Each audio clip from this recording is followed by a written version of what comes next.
எங்க கூட வாங்கினாங்க அடக்கிட்டாங்க போலீஸ்ல. நீங்க அமுக்கிறாங்க யாரையும் அடக்க முடியுமா? சட்டமன்றத்துக்கு ஒரு கேள்வி கேட்டுருக்கீங்க. யாருமே தெரியாத அடிச்சு தான் கொண்டுட்டாங்கம்மா. இந்த போலீஸ்காரங்க அடிச்சு கொண்டுட்டாங்க 4 பேரு. போலீஸ் அவங்க தான் அடிச்சு கண்ணாடி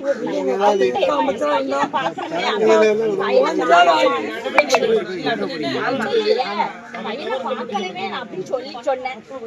தங்கத்தையே தங்கத்தையே எடுத்துட்டு போமா வெளியே போய் உட்காருமா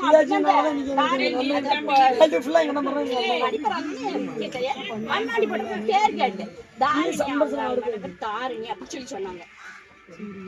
நல்லா பார்த்தேன். அவங்க மறுபடியும் பையன் அந்த ஜிஹெச்ல வந்து மருத்துவம் போது சொல்றாங்க, என்ன நான் தான் அடிச்சேன், நான் தான் பிடிச்சேன், என்ன செய்யணுங்க அப்படின்னு சொல்லி என்னை அரட்டுறான். அவ அந்த தாரணி அந்த ஹைட்டு அந்த தாயே சேவா அது என்னன்னு எனக்கு தெரியாது. அவதான் முன்னால உட்கார்ந்து சேர்ல எப்படி கலர்ப்பாங்க பாத்தீங்களா?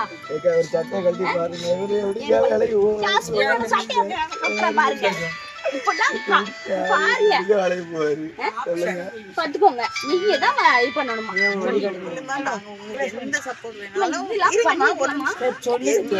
நாங்க கூட இருக்கோம், எல்லாருமே கூட இருக்கோம் உங்களுக்கு. அதனால நீங்க அண்ணனும் சொல்லி அனுப்புனாங்க, ஸ்டாலின் அண்ணனும் சொல்லி அனுப்புனாங்க.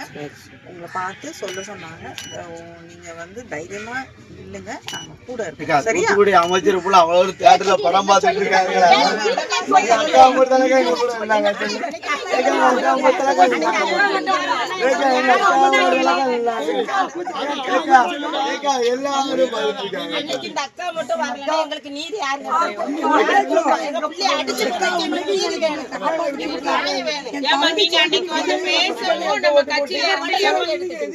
எங்களுடைய திராவிட முன்னேற்ற கழக தலைவர் அவர்களும் இதை பற்றி பலமுறை பேசி இருக்கிறார்கள்.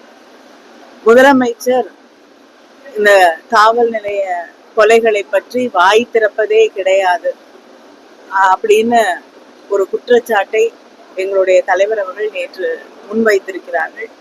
தொடர்ந்து காவல்துறை அவர்கள் கைது செய்யக்கூடியவர்கள் மீது கட்டவிழ்த்து விடப்படும் வன்முறை, அதை தாண்டி எதிர்கட்சிகளில் இருக்கக்கூடியவர்களை அச்சுறுத்துவதற்காக தொடர்ந்து காவல்துறையை பயன்படுத்துவது, வழக்குகளை பயன்படுத்துவது.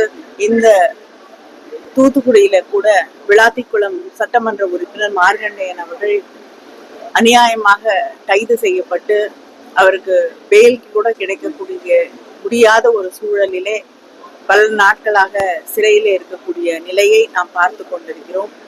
இதையெல்லாம் தாண்டி தமிழ்நாட்டில் இவங்க ஆட்சி பொறுப்பேற்று கொண்ட பிறகு பெண்களுக்கு எதிரான குற்றங்கள், குழந்தைகளுக்கு எதிரான குற்றங்கள், இதை கட்டுப்படுத்த காவல்துறையை பயன்படுத்தாமல் தங்களுக்கு யாரெல்லாம் எதிரியாக அவர்கள் நினைக்கிறார்களோ அவர்களுக்கு எதிராக அந்த காவல்துறை பயன்படுத்தப்படுகிறது என்பதுதான்.